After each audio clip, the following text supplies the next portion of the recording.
অভিষেক বন্দ্যোপাধ্যায়কে আর সময় কিন্তু দিচ্ছে না সিআইডি। তার কারণ আজকে তার ভবানী ভবনে উপস্থিত থাকার কথা, কিন্তু তিনি উপস্থিত হননি বলে আজকেই সিআইডি অফিসাররা এই বিধানসভার সই জালিয়াতি মামলায় তারা অভিষেক বন্দ্যোপাধ্যায়ের এই যে বাড়ির ছবি দেখাচ্ছে অভিজিৎ দাস আমার ক্যামেরা পার্সন, এই যে বাড়িতে, সেই বাড়িতে উপস্থিত হন 8 জন সিআইডির অফিসার। তারা ভিডিওগ্রাফিও করেছেন পুরো এই যে প্রক্রিয়া, এবং তার সাথে সাথে দেখা গেছে যে তাদের তরফ থেকে একটি নোটিশ দেওয়া হয়েছে। সিআইডি সূত্রে খবর যে আগামীকাল বিকেল 5টা নাগাদ অভিষেক বন্দ্যোপাধ্যায়কে উপস্থিত থাকতে বলা হয়েছে সেই নোটিশে। অর্থাৎ এর আগে আমরা জানি যে 1 তারিখ অভিষেক বন্দ্যোপাধ্যায়কে উপস্থিত থাকতে বলা হয়েছিল, তিনি আসতে পারেননি, তিনি চিঠি দিয়েছিলেন। এরপর আজকে অর্থাৎ 8 তারিখ উপস্থিত থাকার জন্য আগে নোটিশ দেওয়া হয়েছিল, তিনি আজকেও গড়াজিত ছিলেন। কিন্তু বিরোধী জোটের যে বৈঠক, সেই বৈঠকে তাকে দেখা গিয়েছে এবং আজকে তিনি উপস্থিত থাকেননি। আগামীকাল অর্থাৎ তৃতীয় নোটিশ সিআইডির তরফ থেকে দেওয়া হলো। এই যে তৃতীয় নোটিশ দেওয়া হলো, সেই তৃতীয় নোটিশ কিন্তু একদিন সময়, অর্থাৎ আজকে নোটিশ দিয়ে আগামীকালই আসতে বলা হয়েছে, অর্থাৎ সময় দেওয়া হলো না।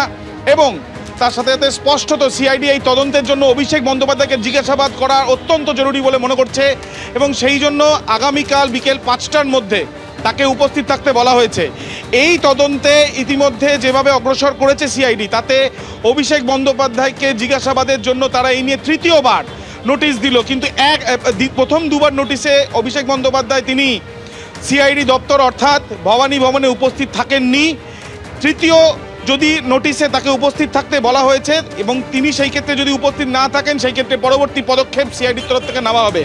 প্রসঙ্গত হাইকোর্টের যে তার যে মুভ করা এবং সেই বিষয় নিয়ে যে তারিখ রয়েছে তার অনেক আগেই, অর্থাৎ আগামীকালই কিন্তু অভিষেক বন্দ্যোপাধ্যায়কে উপস্থিত থাকতে বলা হয়েছে বলে সিআইডি সূত্র থেকে জানা যাচ্ছে। যখন সিআইডি অফিসাররা এখানে আসেন, আমার ক্যামেরাম্যান অভিজিৎকে বলবো আরেকবার দেখানোর জন্য, এই গেটের সামনে তারা আসেন এবং ভিডিওগ্রাফি পুরো প্রক্রিয়া করেন। এই যে দেখা যাচ্ছে ভেতরে 2 জন সিকিউরিটি গার্ড, তাদের সাথে প্রথমে কথা হয়।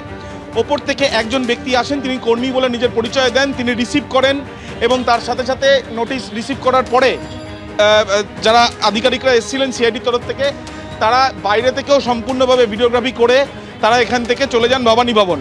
তৃতীয় নোটিশ আগামীকাল বিকেল 5টা অভিষেক বন্দ্যোপাধ্যায়কে ভবানী ভবনে উপস্থিত থাকতে বলা হলো সিআইডির তরফে।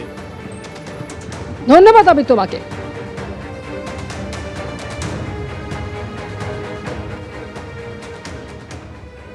নেপালে পালানোর চেষ্টা বানচাল, গ্রেপ্তার তৃণমূলের পুষ্পা জাহাঙ্গীর খান। ঝুঁকতেই হলো পুষ্পাকে। পানিটাঙ্কি সীমান্তে এসটিএফ এর হাতে গ্রেপ্তার জাহাঙ্গীর খান। অভিষেক বন্দ্যোপাধ্যায় ঘনিষ্ঠ ফলতার তৃণমূল নেতার বিরুদ্ধে একেবারে অভিযোগের পাহাড়। আপনারা জানেন যে পুনর্নির্বাচনের ঠিক আগেই ভোটের ময়দান থেকে উধাও হয়ে যান জাহাঙ্গীর খান। তার কোনো খোঁজ পাওয়া যাচ্ছিল না।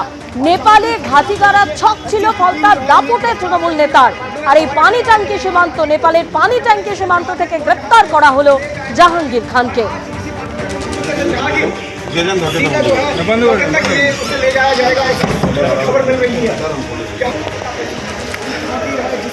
सारे आरोप लगे हैं और जहांगीर को यहाँ पे देखिए एसटीएफ की टीम जो है उन्हें गिरफ्तार कर लिया और बांद्रा हवाई अड्डे लाए गए। एबीपी आनंद एगिए थाके एगिए राखे।